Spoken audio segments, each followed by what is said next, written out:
किसानों की फसल बीमा के लिए कंपनी बनाने का प्रस्ताव तैयार। जी हां दोस्तों, मध्य प्रदेश सरकार अब प्रदेश के किसानों की फसलों का बीमा स्वयं करेगी। इसके लिए राज्य सरकार अलग से कंपनी गठित करने जा रही है। किसान कल्याण एवं कृषि विकास विभाग ने कंपनी गठन का प्रस्ताव तैयार कर लिया है।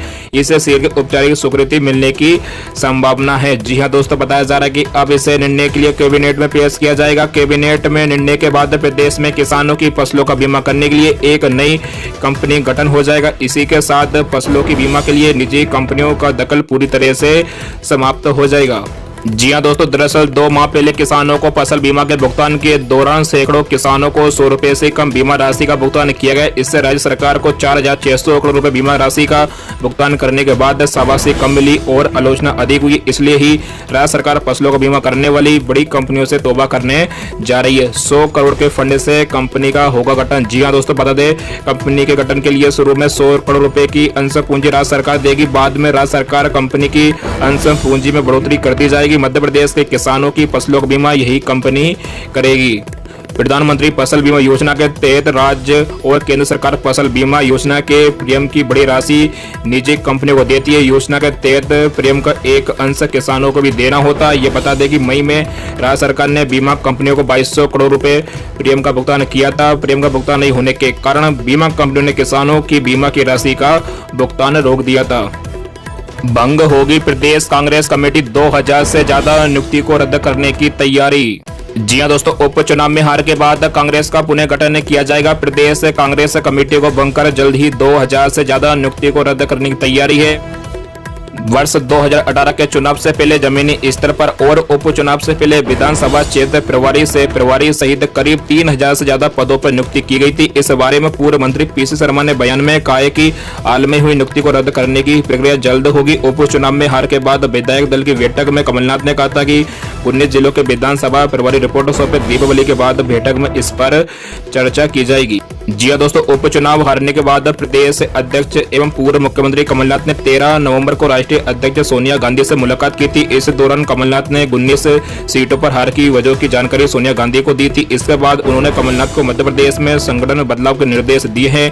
मध्य प्रदेश के मामले में हाईकमान पहले ही कमलनाथ को फ्री हैंड दे चुका है।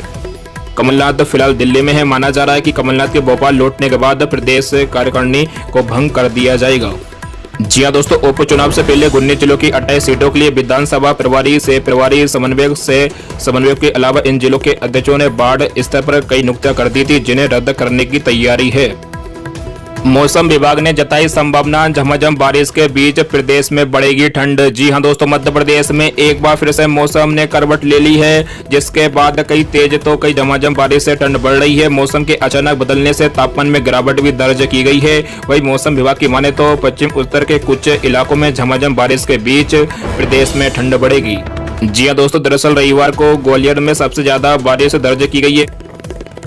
वही सेबड़ा, सबलगढ़, दतिया और गुना में भी झमाझम बारिश रिकॉर्ड दर्ज की गई है। इस मामले में मौसम विभाग की माने तो उत्तर भारत में वेस्टर्न डिस्टर्बेंस में बारिश या बर्फबारी होने की वजह से हवा का रुख प्रदेश में दक्षिणी हो जाता है, जिसके कारण हवा में नमी आती है और तापमान बढ़ने लगता है। दूसरी तरफ मौसम वैज्ञानिक एस पांडे ने कहा कि प्रदेश में 3-4 दिन के बाद उत्तरी हवा बर्फीली होने लगेगी, जिससे प्रदेश में ठंड बढ़ने के असर हैं। जी हाँ दोस्तों, इधर भारतीय मौसम विभाग के मुताबिक रविवार के बाद सोमवार को भी मध्य प्रदेश में कुछ स्थानों पर हल्की बारिश हो सकती है। वही नवंबर के महीने में प्रदेश में हल्की सर्दी बनी रहेगी। प्रदेश में कड़ाके की ठंड की दस्तक दिसंबर से शुरू होगी। दिसंबर में बारिश के साथ साथ ओलावृष्टि की संभावना भी जताई गई है। 23 नवंबर से खुलेगी प्रदेश की सभी अदालतें, प्रायोगिक तौर पर होगा सामान्य कामकाज शुरू। जी हां दोस्तों, बता दें मध्य प्रदेश की सभी अदालतों में 23 नवंबर से प्रायोगिक तौर पर सामान्य कामकाज प्रारंभ हो रहा है और ये प्रायोगिक व्यवस्था 5 दिसंबर तक लागू रहेगी। इसके बाद कोरोना गाइडलाइन के तहत समीक्षा की जाएगी और यदि संक्रमण फैलने का खतरा न बढ़ा तो सामान्य कामकाज जारी रहेगा। इस संबंध में मध्य प्रदेश हाईकोर्ट के acting chief justice Sanjay Yadav ने आदेश जारी कर दिए हैं, जिससे वकीलों को बहुत बड़ी राहत मिली है। जी हां दोस्तों, कोरोना संक्रमण की वजह से मार्च माह से ही प्रदेश की सभी अदालतों में कामकाज बंद है। हाईकोर्ट ने वीडियो कॉन्फ्रेंसिंग के माध्यम से अर्जेंट मामलों की सुनवाई हो रही है। अदालती कामकाज बंद होने की वजह से वकीलों के सामने आर्थिक संकट खड़ा हो गया है। और इस परेशानी को दूर करने के लिए हाईकोर्ट वर एसोसिएशन और मध्य प्रदेश बार काउंसिलिंग के पद अधिकारियों ने मध्य प्रदेश हाईकोर्ट के acting chief justice Sanjay Yadav से निवेदन किया था, जिस पर उन्होंने आदेश जारी करते हुए प्रदेश के सभी अदालतों में सामान्य कामकाज प्रारंभ करने के आदेश जारी किए हैं। कॉलेजों में समाप्त हुई एडमिशन प्रक्रिया, यूजी में पिछली बार से कम हुए एडमिशन। जी हां दोस्तों, मध्य प्रदेश में सरकारी और निजी कॉलेज में यूजी पीजी की एडमिशन प्रक्रिया अब समाप्त हो गई है। आखिर तक यूजी में 4,20,222 और पीजी में 1,29,000 से ज्यादा एडमिशन हुए। यूजी पीजी में कुल 5,49,000 से ज्यादा एडमिशन हुए। पिछले साल से यूजी पीजी में 13,000 ज्यादा एडमिशन इस बार हुए। इसके बाद भी यूजी पीजी की 5 लाख से ज्यादा सीटें इस बार खाली रह गई है। जी हां दोस्तों, इस बार यूजी में पिछली बार से कम और पीजी में पिछले साल से ज्यादा एडमिशन हुए। वही इस बार बीएड में 52,000 एडमिशन हुए, जो अभी तक के सबसे ज्यादा है। बीएड की लगभग सभी सीटें फुल हो गई है। गौरतलब की प्रदेश की सरकारी और निजी कॉलेज में खाली 10 लाख से ज्यादा सीटों के लिए एडमिशन प्रक्रिया चल रही है। कोरोना संक्रमण की वजह से इस बार एडमिशन प्रक्रिया पूरी तरह से ऑनलाइन हुई थी। एडमिशन प्रक्रिया के साथ उच्च शिक्षा विभाग ने फीस भी ऑनलाइन ही जमा कराई थी। दस्तावेज के सत्यापन की प्रक्रिया भी ऑनलाइन रखी गई थी। जी हां दोस्तों, खास बात यह है कि इस बार कॉलेज लेवल काउंसलिंग में कम एडमिशन हुए। ज्यादातर एडमिशन ऑनलाइन काउंसलिंग के जरिए ही हो गए थे। ऑनलाइन काउंसलिंग में 4,87,000 एडमिशन हो गए थे। वही सीएलसी में करीब 57,000 एडमिशन हुए। 20 तक प्रमोट होंगे छात्र। जी हां दोस्तों, उच्च शिक्षा विभाग ने यूजी दूसरे तीसरे वर्ष और पीजी तीसरे सेमेस्टर के छात्रों को प्रमोट करने की तारीख में बढ़ोतरी कर दी है। पहले प्रमोट किए जाने की आखिरी तारीख 10 नवंबर निर्धारित थी, इसे बढ़ाकर 20 नवंबर तक कर दी है। निकाय के बाद जल उपभोक्ता समितियों के होंगे चुनाव, सरकार ने शुरू की तैयारी। जी हां दोस्तों, भाजपा अब निचले स्तर पर संगठन को मजबूत करेगी। इसके लिए सरकार किसान जल उपभोक्ता समितियों के चुनाव पर विशेष ध्यान दे रही है। वैसे तो ये चुनाव नगरीय निकाय और त्रिस्तरीय पंचायत चुनाव के बाद होना है, पर तैयारी अभी से शुरू हो गई है। इसका फायदा गाँव-गाँव तक संगठन को मजबूत करने में मिलेगा। सरकार समितियों के कार्यकाल में भी संशोधन करने की तैयारी कर रही है। समितियों के चुनाव 5 के बजाय 2 साल में कराने पर विचार चल रहा है। जी हां दोस्तों, प्रदेश में 3,000 से ज्यादा किसान जल उपभोक्ता समितियां हैं। इनका चुनाव फरवरी 2019 में होना था, पर कमलनाथ सरकार ने इस पर रोक लगा दी थी। विधानसभा उपचुनाव के बाद शिवराज सरकार समितियों के चुनाव कराने की तैयारी कर रही है। जल संसाधन विभाग ने मैदानी अधिकारियों से डिफॉल्टर किसानों की सूची मांगी है। जी हां दोस्तों, उधर सरकार भी समितियों का कार्यकाल 5 साल से घटाकर 2 साल करने की लगभग तैयारी कर ली है। विभाग को प्रस्ताव तैयार करने के लिए कहा गया है, जो कैबिनेट की मंजूरी के बाद विधानसभा से पारित कराया जाएगा। युवाओं को सरकारी नौकरी का अवसर। जी हां दोस्तों, बैंक में नौकरी की ख्वाहिश रखने वाले युवाओं के लिए स्टेट बैंक ऑफ इंडिया शानदार मौका लेकर आया है। एसबीआई ने प्रोबेशनरी ऑफिसर्स के 2,000 पदों भर्ती निकाली। इसके लिए आवेदन की प्रक्रिया शुरू हो चुकी है। मान्यता प्राप्त विवि से किसी भी विषय में ग्रेजुएट द्वारा करने वाले उम्मीदवार इस भर्ती के लिए आवेदन कर सकते हैं। उम्मीदवारों की उम्र न्यूनतम 21 व अधिकतम 30 साल होनी चाहिए।